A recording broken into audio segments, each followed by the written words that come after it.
یہ جماعت کے 75 سال کی تکمیل کے موقع سے رکھا گیا ہے۔ جماعت اسلامی کی استھاپنا، اس کا قیام یونائٹڈ انڈیا میں 26 اگست 1941 کو ہوا۔ مولانا سید ابوالعلا مودودی علیہ رحمہ کی دعوت پر پورے ملک سے 72 لوگ جمع ہوئے اور انہوں نے جماعت اسلامی کی استھاپنا کی تھی۔ بعد میں جب ملک تقسیم ہو گیا 1947 میں، جماعت اسلامی ہند کی دوبارہ کلپنا کی، اس کا تصور پیش کیا اور پھر نئے تصور کے ساتھ ایک انڈیپینڈنٹ آرگنائزیشن جماعت اسلامی ہند کے نام سے 16 اپریل 1948 کو قائم ہوئی۔ تو اس طرح 16 اپریل 2023 کو جماعت اسلامی ہند کے قیام کے 75 ایئرز 75 سال مکمل ہو رہے ہیں۔ لیکن جماعت نے اپنے ٹریڈیشن کے مطابق، اپنی روایت کے مطابق اس کو سیلیبریشن کا ٹاپک نہیں بنایا، بلکہ دو چیزوں کا اس کو ذریعہ بنانے کا فیصلہ کیا۔ ایک تو یہ کہ ہم ملک کے زیادہ سے زیادہ لوگوں تک پہنچیں گے اور ان تک ہمارا میسج کیا ہے، ہمارا سندیش کیا ہے، ہم کیا کام کر رہے ہیں،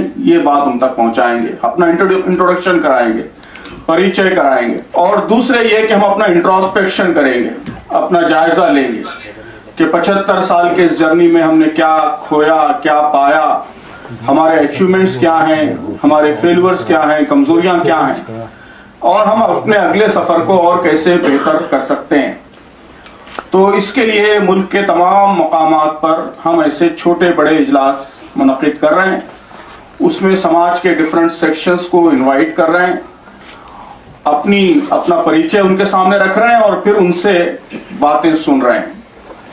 تو یہاں مرکز میں بھی دھارمک گروؤں کے ساتھ، ریلیجیس لیڈرز کے ساتھ، ملک کی پرومیننٹ لیڈیز کے ساتھ، خواتین کے ساتھ، جماعت اسلامی ہند یہ ایک آئیڈیالوجیکل موومنٹ ہے، ایک نظریاتی تحریک ہے۔ اس کی جو دعوت ہے اس کا مختصر خلاصہ سمری یہ ہے کہ جماعت اسلامی ہند ایک خدا کی بندگی کی دعوت دیتی ہے۔ اس کا اصل میسج یہ ہے کہ ہم سب کا، سارے انسانوں کا، مسلمانوں کا، ہندوؤں کا، سکھوں کا، عیسائیوں کا، دلتوں کا، آدیواسیوں کا، نارتھ انڈینز کا، ساؤتھ انڈینز کا، سب کا پیدا کرنے والا ایک خدا ہے، ایک ہی مالک ہے ہم سب کا، اسی نے ہم سب کو پیدا کیا ہے اور اسی کی ہم کو بندگی کرنی چاہیے، اسی کی عبادت کرنی چاہیے، اسی کی اپاسنا کرنی چاہیے۔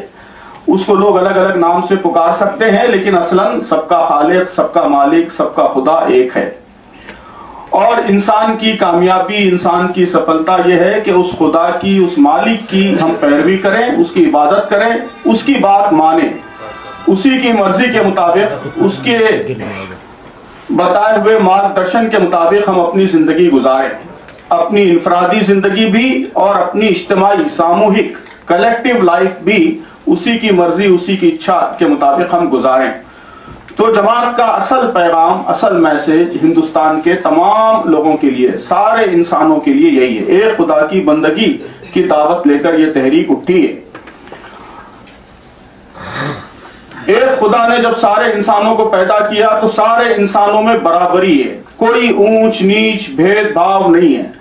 تو خدا کی وحدت کے ساتھ ساتھ بنی نوع انسان کی وحدت، انسانوں کی وحدت، مانوتا کی وحدت، یہ بھی جماعت کے پیغام کا ایک اہم حصہ ہے کہ سارے انسان برابر ہیں، رنگ کی بنیاد پر، نسل کی بنیاد پر، ذات پات کی بنیاد پر ان کے درمیان کوئی اونچ نیچ، کوئی تفریق نہیں ہے، دولت کی بنیاد پر ان کے درمیان کوئی تفریق نہیں ہے، طبقات کی بنیاد پر ان کے درمیان کوئی تفریق نہیں ہے۔ اس لیے سارے انسانوں کے ساتھ ایک جیسا سلوک ہونا چاہیے اور سب کو انصاف ملنا چاہیے، سب کو جسٹس ملنا چاہیے۔ اس ملک کے رہنے والے ہر انسان کو نیائے ملنا چاہیے، جسٹس ملنا چاہیے، مکمل جسٹس ملنا چاہیے۔ یہ جماعت کے پیغام کا بھی، اس کی کوششوں کا بھی اہم میدان، اہم محاذ ہے۔ جماعت سمجھتی ہے کہ خدا کی ہدایات کے مطابق اور خدا کے خوف کی بنیاد پر زندگی گزاری جائے گی، تبھی ہماری زندگی سفل ہو سکتی ہے، تبھی صحیح معنوں میں امن قائم ہو سکتا ہے، تبھی صحیح معنوں میں جسٹس قائم ہو سکتا ہے۔ قانون کی اور ایتھکس کی، ویلیوز کی، ان سب کی ایک سیما ہے، ایک لمٹ ہے۔ جب تک انسان کی انتراتما، انسان کا اندرون بیدار نہیں ہوتا، اس کے اندر خدا کا خوف پیدا نہیں ہوتا، اس وقت تک وہ ایک رسپانسبل زندگی نہیں گزار سکتا، سب کے ساتھ مساوی سلوک نہیں کر سکتا۔ اس لیے انسانوں کے درمیان خدا کا خوف پیدا ہونا، ایک روحانی چینج پورے ملک میں آنا، ایک اخلاقی تبدیلی پورے ملک کے اندر آنا یہ انتہائی ضروری ہے. یہی جماعت کی کوششوں کا اصل محاذ، اصل فرنٹ ہے.